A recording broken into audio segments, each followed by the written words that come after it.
For today's video mga kalapatids, medyo malupit yung sinapit ng warrior natin dito. Kita nyo yung ulo niya, kulay blue, pambihira. Muntik na tong matepok dahil na ginulpe nung pinaris ko sa kanya. Pinarisan ko to nung Chuhen nung Tacloban champion.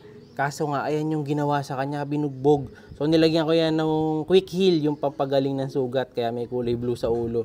Naging ano tuloy kulay parang blue check tuloy ang datingan yan. Siya si Idol Madla, nakakahanga, may mga hawak, gandang linyada. Ika'y inspirasyon kung bakit hanggang ngayon ako'y palaging kumakarera. Pambihira. Pero malakas naman yung ibon. So yan pa naman yung ex-machina line na ibon. O yan o. Kahit naman iharap natin dito, hindi naman nakikita yung pinaka sugat niya. Ayan, tatanggal lang naman yung mga balahibo pero syempre medyo nasaktan din yan. Yung kabilang side medyo mas malala kaya hindi na natin papakita yung kabilang side. Iyang side na lang na yan. So ito pa naman yung pangmalakasang ibon natin na ibibreed sana. Dito dapat papares yan Ayan, dito pakita ko sa inyo. Ito dapat ang kapares, yung pula. Ayan yung ibon ni Mentor na pula, pambira. Maselang nga pala to, naalala ko. Ang pagkakatanda ko nga pala dito sa red check na to, nung huling pinarisan ko to, medyo masungit. Saka bago siya pumares, ang gusto niya, yung mga halos 2 weeks na silang nagtatabi. 1 week pa lang kasi, kulang pa yung pinaka matchmaking na ginawa natin mga kalapatids po. Babalik na natin ulit yung isa. So tanggalin na natin dyan. Dito na lang alagay boy, palit natin. Lipat natin dito sa kabila. Ito. Bali bababa ako to, tanggalin muna natin mga painuman. Or, hindi, tama, baba. Baba na lang natin. Balik na natin sa pwesto. So, hindi ko na ulit papares sa kanya yun. Or, silang dalawa yung magpapalit. Ito na lang, silang dalawa na lang yung magpapalit. Ito natin to. Ito na lang yung pula, pagpapalitin natin ng pwesto. Bali yung pula, lipat doon. Kasi gagamitin natin pang-breed pa rin yung isa Tanggalin natin itong pula. Kunin natin to. Balik mo muna yan, boy. Balik mo na yan. Yan. Kunin mo ibang ibon, boy. Nalito ako Yan, kukunin mo na yung pula. Ito, ganda pa naman ng pula. Pakita mo nga, boy. So, ito yung red check nga na Tacloban line. So, ano to? Bricock. Ayun, Biberman Vandenbroek. Pero ang main line niyan, Bricock. Ayan, ganda Kaso ng Google Pin ng kapares, pambihira. Naka-MMFC na ring to Ayun, kung malakas ang ibon. Ganda pa naman ang katawan nito. Medyo ano lang, sakto lang. So pagpalitin mo yan boy dun sa isa. So ito kasi yung blue bar na to. Ito naman yung Biberman Vandenbroek na line din ni Mentor. So pinamimilihan ko yung dalawa na yan. So yung blue bar na lang ipapares ko. Ayan, medyo ano lang, malikot lang. Ito maganda to, malaki katawan. Ayan. Kaso mas maganda kasi yung isa, mas type yung isa. Kaya yun yung pinares ko. Kaya lang ito kasi, ano siya, macho. Ayan malaking ibon, haba niyan. Ayan So baka akala nyo stamp yung nasa kami ni Madla to. Yan yung quick heal. Para siya indelible ink. Laking ibon yan. Tabi mo nga boy, tinaw ko mamamaris na. Tapos babalik din natin yung pinakapainuman nila. Ayan, tingnan natin kung papares. Hindi na mamari yung isa, hindi na mamarako So marami na kasi nagchat-chat sa akin, bakit daw yung pinagpaparis nila hindi na mamarako. So minsan kasi kaya hindi na mamarako yun, minsan hindi pa kondisyon. Or meron talagang kak na maselan. Or mailap, ganun. Katulad nito. Kaya kita nyo yan hen yung katabi niya na to, na Taiwan bird. Pero hindi niya rin binabarako. Medyo maselan talaga tong lalaki na to mga kalapatids. Pihikan yan sa kapares. Yung huling na kapares na ito, yung parang medyo may pag-recessive red din, yung Muleman.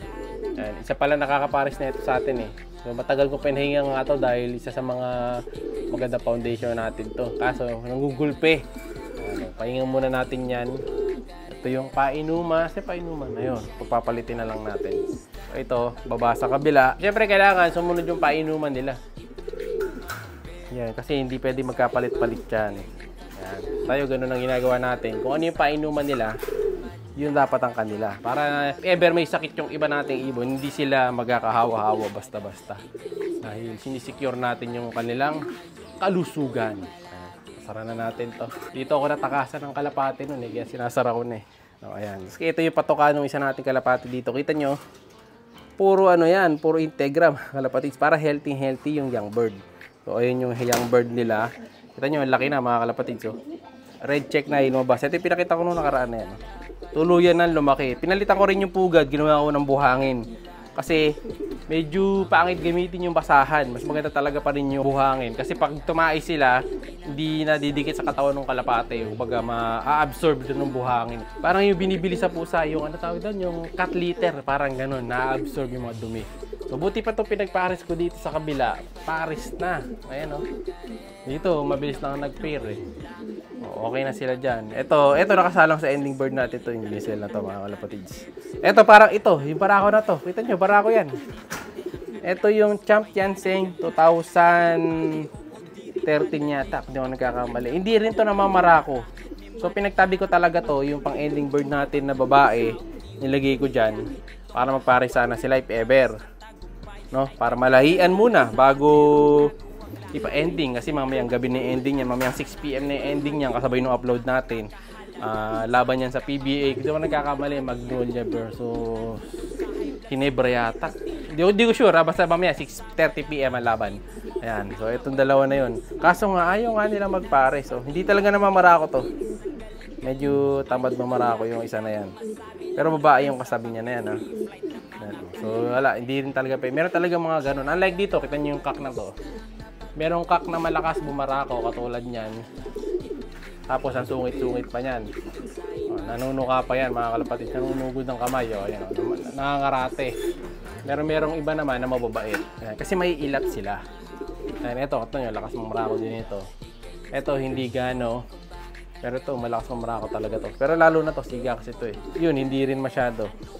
No? Pero sa kaso, mas maganda yung ano lang, yung saktong tahimik lang, yung saktong barako. Kasi yung sobrang tapang, gugulpi.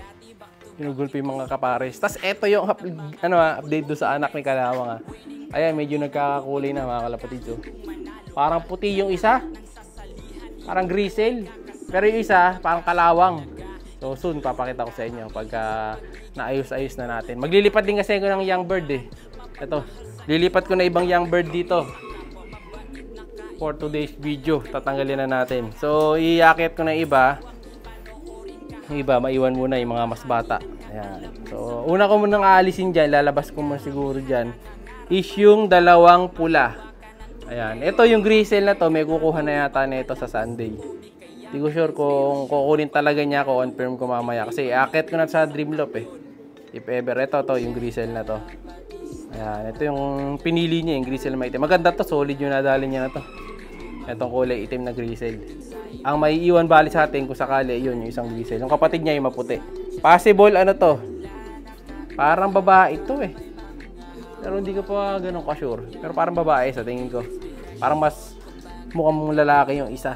Tapos ito, babakunahan ko na rin yan mamaya. So yan yung mga gagawin natin for today's video. Kasi aalis na rin ako. Tayo ipapasok na mamaya. Kaya nire-ready ko na yung mga gagawin natin. Siya'y kalapatista.